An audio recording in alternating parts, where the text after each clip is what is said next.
In life, there are certain milestones we as people are able to reach. For some, it's eating 50 hot dogs in 30 minutes, while others don't accomplish a whole lot. In the automotive world, it's very difficult to make a unique product anymore, let alone something special. Certain manufacturers have been lucky enough to create a model or models that redefine the brand or to help carry them. This 2015 Genesis, this car is that milestone for Hyundai.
Look at it, front to back. I'm going to tell you one story that will define my experience with this vehicle.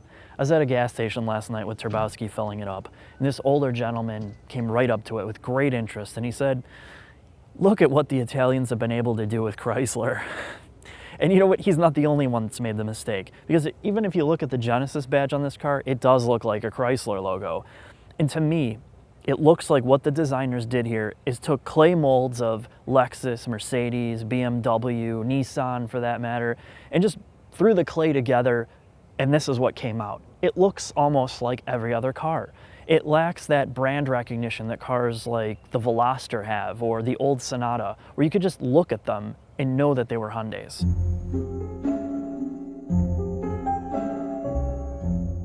We're here under the 2015 Hyundai Genesis 5-liter Saloon. What do you think? It's tough. How tough is it? Ford tough. It's pretty far from a Ford though on the map. This is America and this was built in Korea. I don't know if you knew that. Oh. So what do we got here? What are we looking at? Lots of stuff. Now what you're looking at is an exclusive view with all the Aero panels off under here, because technically there's an Aero panel here which will show you what it looks like with it on. When you take it off, you actually need to take it off to get to the oil filtry, which is located here. You gotta take them both off. You gotta take both Aero panels off to get to the oil filtry and to change the oil. But the interesting part about these Aero panels is, and I was talking to Scott about this, when they packaged all this together, it really looks like these panels were not an afterthought. This really requires you to put the panels on to just cover all this, to smooth it out. They really thought this out pretty well. Yeah, because one little rock breaks your little steering computer there and you can't turn the car in the mouth. Right. Yeah, this is a power steering electronic. The ECU is right on the front of the motor. I mean, this is probably the most sophisticated Hyundai I've ever seen. Oh, yeah. I mean, obviously I haven't seen under the Equus, but I know that, well, you found out today that they actually did engineering. Lotus. So Lotus inspired suspension. This is not something that's exclusive to this car, but doing your own work, such as an oil change in your garage, becomes a bigger pain in the ass with these Aero panels.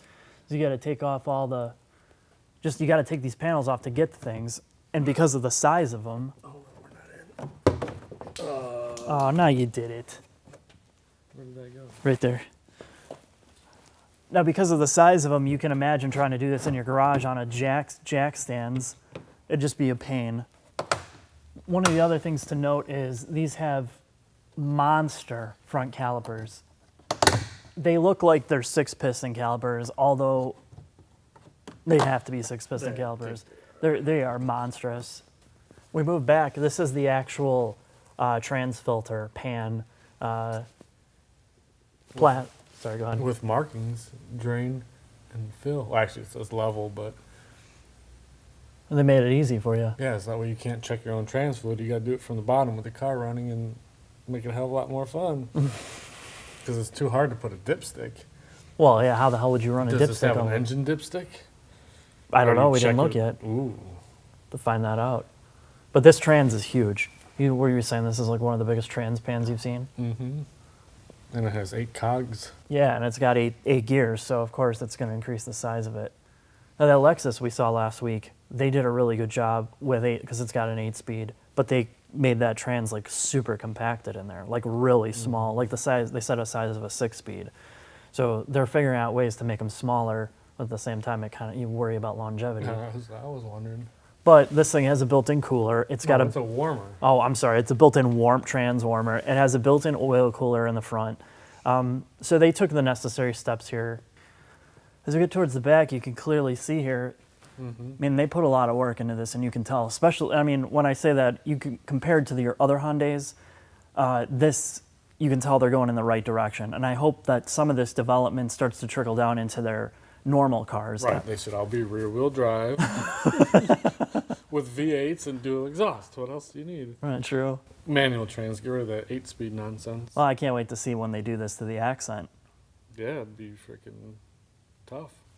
You have your electric motors on each of the dampers to control the ride control. Like, I forgot, what did they call it? Continuous ride control or something like that. Some marketing nonsense. But all the shocks are electronically controlled with a motor, so they can be constantly adjusted and also selectable by your drive mode, sport and eco and normal. What do the shocks do in eco mode? Yeah, I don't know. They go eco. But this car has camber and tow adjustment in the front and the rear, which is really nice.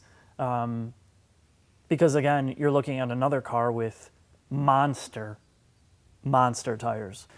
Now to put this in perspective for you, this is a 275 series tire, the same that's on the rear of the Genesis.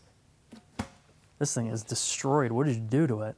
3 laps on a go-kart track. Yeah, what car? Dodge Intrepid. I was pulling the e-brake. Oh, well, yeah, but Drifting. that's a performance car, though. There's just no way around it.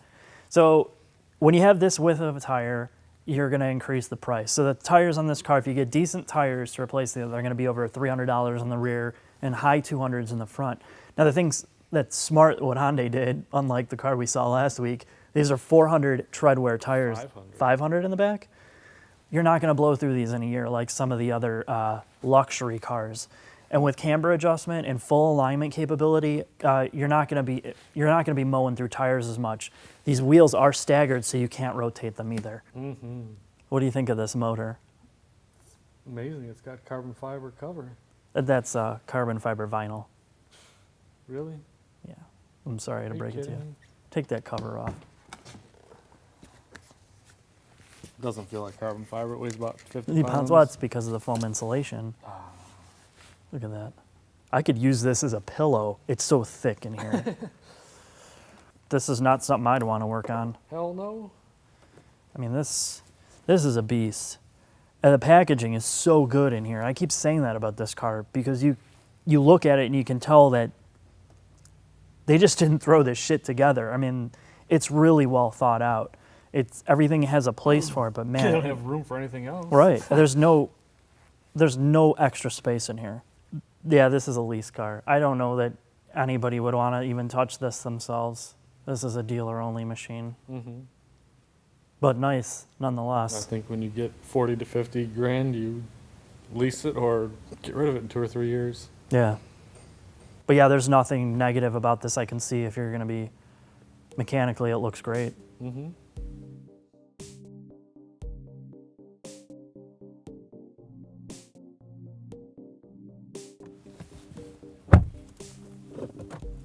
These doors are super solid. It's actually kind of hard to close. You actually have to slam them because they're so thick. But that's, another piece of the solidity of this car that you wouldn't expect.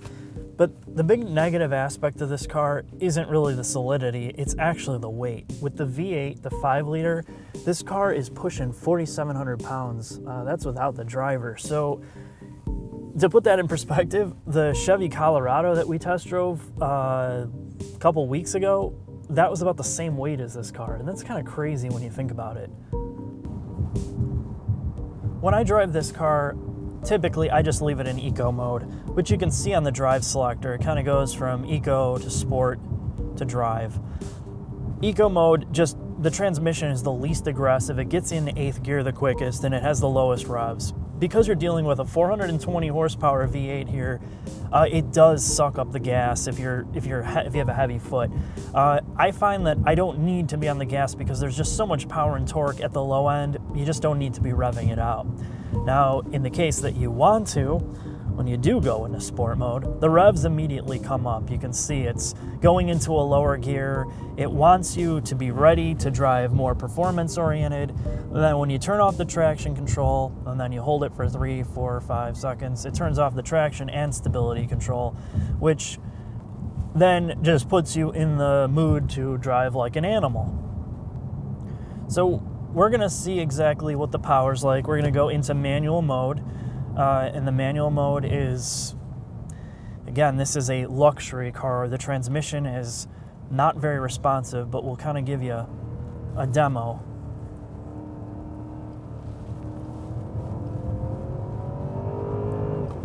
Auto upshifts for you, which is annoying.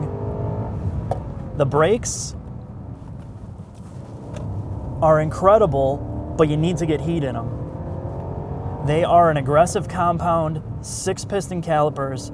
If you're in cold weather, they do not work. Well, let me rephrase that. They work, but they don't work well. Your initial bite is not there.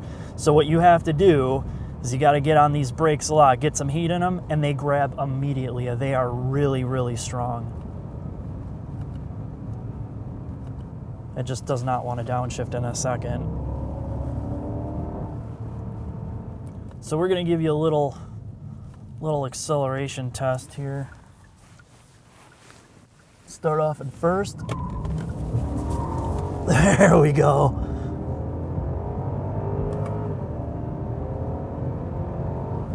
But the thing is it won't let you get too sideways, because even with the traction and stability control off, once you get sideways, it comes right back on. So, you can have a little bit of fun, but not a lot of fun. And that's probably a good thing when you got this much power and torque on hand. We're going to switch this back into, let's just put it in a normal mode here and go out of manual. The paddle shifts, it's just kind of pointless. I'll be completely frank. The transmission's not fast enough. It's not the type of transmission where you can do what you want with the paddles to gear select at will. Just leave it in automatic and you'll be totally fine. This car is all about cruising. Or you can mash your foot down and you'll be at 100 miles an hour in probably 10 seconds. This motor is all about being smooth. It is just buttery smooth. You'd think 420 horsepower, you think, wow, this thing's got to be fast. And it is fast, but it's not in the sense where you think it just throw you back in your seat. It just always has power. It's always power when you need it. And it's the type of power that builds and builds and builds, and you just look at the speedometer and you're like, wow, I'm going way too fast. But this is more about having the power and the smoothness of a V8.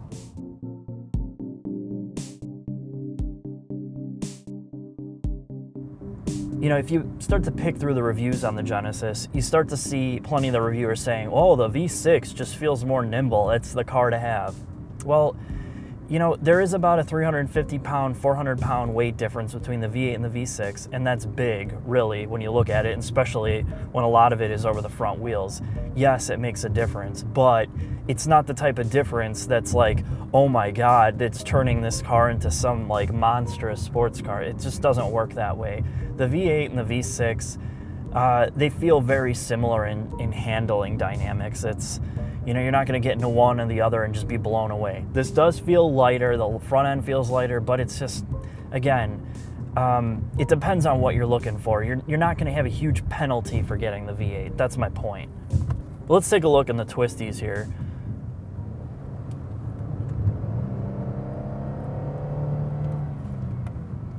Again, the V6 feels, it does. It feels like a lighter car than it is, but that's what happens when you have a good chassis.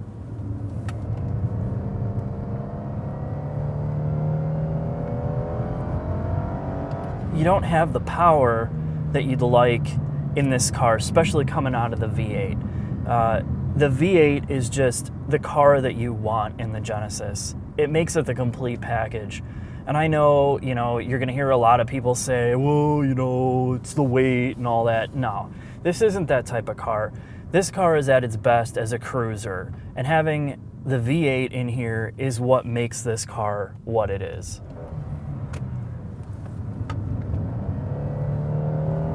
Come on. This V6 needs to rev out. It doesn't have that instant torque and power at the lower end that the V8 has, and it makes it for a different driving experience. Not in a bad way, because this motor feels really smooth. It's really fluid and smooth. You just have to rev it more, and in no time do you feel like, okay, well, this thing is a dog. It just feels adequate.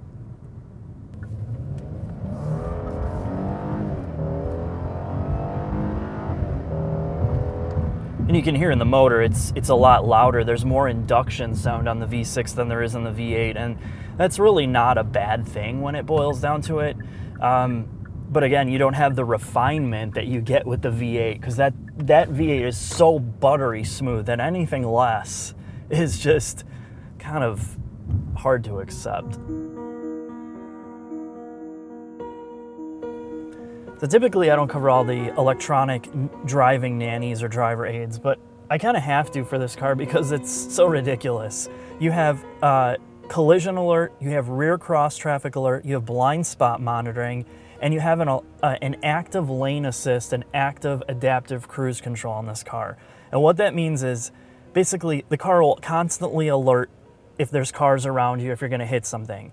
The cruise control is active, which means it will speed you up and slow you down based on your set speedometer, based on the traffic in front of you. So it will constantly slow you down by hitting the brakes or speeding you up to where you want to be. And the goofy thing is the lane departure warning. It's an active system, and you can set it to be active if you're going to go outside the lane. So like right now I have a preemptive system. So the cameras on the car look at the lines in front of you. They look at the lines in front of you to tell you if you're in between the lanes. And when it senses it, this light in the dash goes green. So when it's green, that means the car will actively take control of the steering wheel and keep you inside the lines, which is extremely unnerving. And I hate to let go of the wheel, but if I do let go of the wheel, let's see if I can get it to do it here. Yeah, there we go. Now it's steering the turn by itself, and I have my hands off the wheel, and it's probably going to freak out at any minute here and tell me to put my hands on the wheel. There we go. So if you keep your hands off the wheel for too long, it's going to say, hey, idiot, keep your hands on the steering wheel. But the system is so good, the camera system's so good, that it is really able to steer for you and keep you in between the lanes, which is just strange. Now, obviously, there's some quirks and bugs with this system, because I found that if you come up to a turn lane where the line disappears suddenly, a lot of times the car will actually steer itself into the other lane because it gets confused. So there's a lot of stuff like this that's, the technology is really literally 1.0. It's getting to the point where it can pretty much drive the car for you.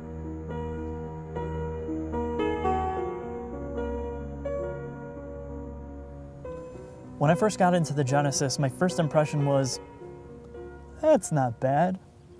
But the more I sat in it, the more I realized there is a lot of attention to detail here, which is my favorite thing about a car interior. From the soft touch materials on the sides, there's actually padded knee rest area. The armrests are properly padded. The door armrest is properly padded with good quality leather. The dashboard materials, it's debatable on the hard textures here, but there's a good use of materials here, from soft touch, perforated leather, regular leather, and then you get to actual real aluminum trim on the dash with this wood finish as well. Now, I don't quite understand the whole purpose of wood trim in a car, but this is done so well that I can look past it because of the dark hues and the way that it breaks up the interior design completely. All the seating materials, all the surfaces that you interact with just feel really high quality. The rubberized controls, The button and the tactile feedback in all the buttons is just excellent here for a Hyundai. Actually, Hyundai's best effort ever. You're thinking, okay, nice interior, but what about the seat? Because Hyundai isn't particularly known for comfortable seating. And that changes with this car too. Because you have a million-way adjustable seat here. And even if you're a giraffe, you could probably get comfortable. You have this thigh cushion that moves forward and back. You have dual lumbar adjustability. So lower lumbar, mid lumbar, up, down, whatever. You could move your bedroom into here and just sleep in this car. That's how comfortable it is. The other nice thing about this car is the center stack. It is laid out as about as good as you can possibly lay something out. There's tactile feedback in the control knobs for the HVAC temperature controls. All of it's soft touch rubber. The fan controls are easy. The volume knobs are easy to turn. My favorite part is that they do on here is when you hit the display button, turns this screen off, blanks it out. No messing around with menus or anything like that. So where else has Hyundai done the homework and the detail work? Well, here's a couple things. The interior tones, they're extremely subdued, very calming. The other thing that I like a lot is the rear window shade. When you put that shade up, go into reverse, it automatically comes down for you in reverse so you can see out the back window. Now the difference is, compared to, let's say, the LaCrosse that we got into, it goes up on its own when you go back into drive, so you don't have to re-hit the button again. My favorite thing is, let's say it's hot as hell in the car and the AC's blowing. You get a phone call, a Bluetooth phone call. It automatically lowers the blower speed of the car so it doesn't interfere with your phone call. Oh, yes, I forgot. One more thing. Another analog clock. You know, this must be in the designer's let's copy everybody else playbook here. Hyundai's also been really well known for packing a lot of technology and a lot of cool features into their cars for a low cost. But that's usually at the expense of overall quality. In the case of infotainment in this car, this is totally different. Screen quality, interface quality, speed of the interface, navigation is almost as good as you can get on a modern car. Now the control structure with the rotary knob at the bottom here, it's a little hit or miss because it's difficult to get around the menus and you actually have to revert to the touch screen to do certain things faster. So coming full circle now, I said right at the get-go, this is a milestone for Hyundai. The big reason is they've been able to tie all these things together in a really good way. And for the first time in a Hyundai, they have a legitimate chassis and suspension, which makes a huge difference in a luxury car. Well, really any car for that matter, but they did it and they've done everything really well. Now the big issue here is this vehicle lacks the appearance. It lacks a brand identity when you just look at it. People confuse it for other cars. That's a big problem. The other issue is I can look past the quirks, but it does have a massive problem with depreciation, and that could be just a brand issue going forward for them. But overall, this is an excellent car, one I enjoyed almost the whole time I drove it.